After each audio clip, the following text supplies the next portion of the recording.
Kia ora, I'm Tanea Heke, Tumuaki, here at Toi Whakaari New Zealand Drama School. And we're really excited that you've decided to apply to study at Toi Whakaari in 2025. You know what? I'm going to sit with you and we're going to work through the application process so you know what to do and what you need to have before you submit your application. Come with me now. Hara mai.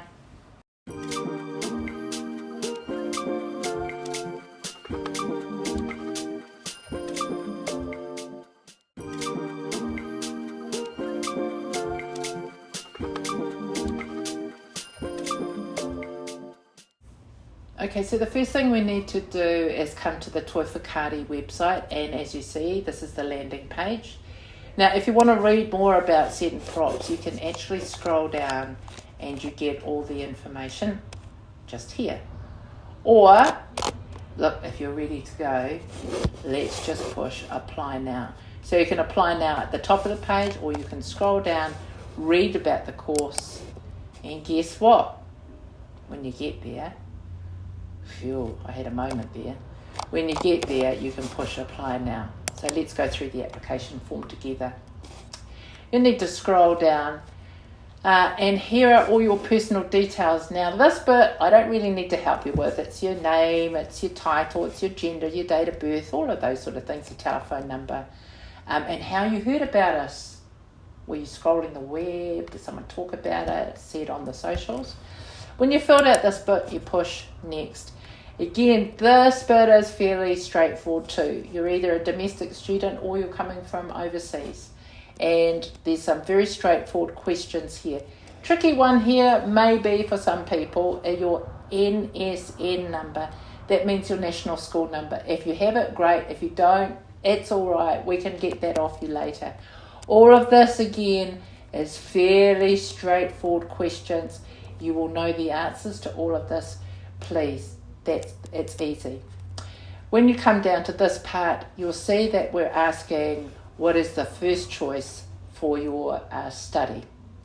And in this case, we're going to look at the New Zealand Diploma of Scenic Construction and Property. So I push that. And let's have a look here.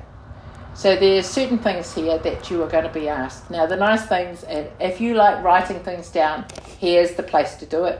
If you prefer to talk about it, you can actually film it and then send a link. But here's the thing that I wanted to talk to you about before we even start looking at this part of the form, is your portfolio. So I'm going to press that and let's go and have a chat and have a look at this. So here you go. This is the sort of thing that we're looking at when we ask you for your portfolio. We're looking at seeing your potential and ability, what you come with in terms of drawing and painting and sculpting and making skills, planning, experimentation with methods and materials, design process, collaboration, visual communication, and conceptual thinking. There's a lot going on in there, isn't it? And it feels like a lot just because you're sending through a few photos or representations of the work you do. But funnily enough, we'll be able to work out some of that. And you may well, as part of your portfolio, want to talk about your process as well. You are probably used to preparing a portfolio, so I won't say much more than that. You can either send it separately, or listen, the easiest way to do is to send a link through so that we can look at your portfolio. So paste the link in here. That way you don't have to do anything extra. Once you've got your link in there, done and dusted. Yep. Okay. So going back here to the start of this next part of the form, we are going to talk about drawing on your lived experience. So this is about filling in your personal statement. And it's about drawing on your lived experience, like describing your personal background, and you share anything sort of significant cultural or artistic influences that have shaped you as a person and your values and your worldview. Now, heka, that may come from anywhere. That might be your whānau, that might be your friends, that might be the school.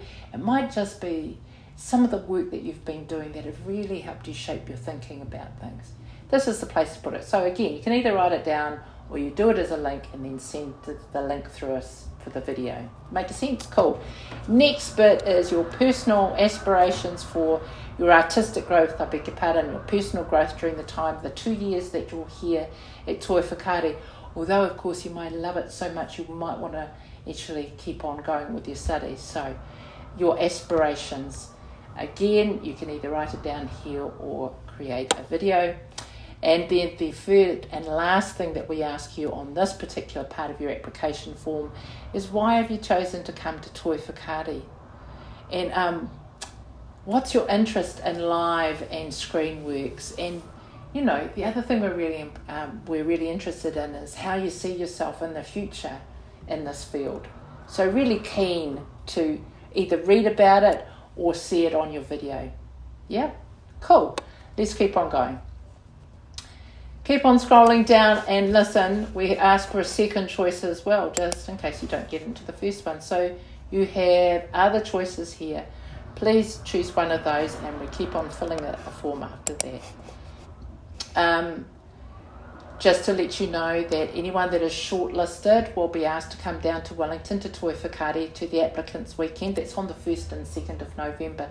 If you're able to do that, yes. If you're not able to do that, can you just explain why you're not able to be there? You might be overseas, you might be at a cousin's wedding or something. Please let us know.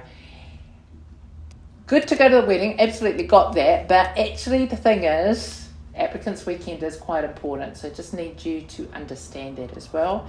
There's a little bit of just to fill in here.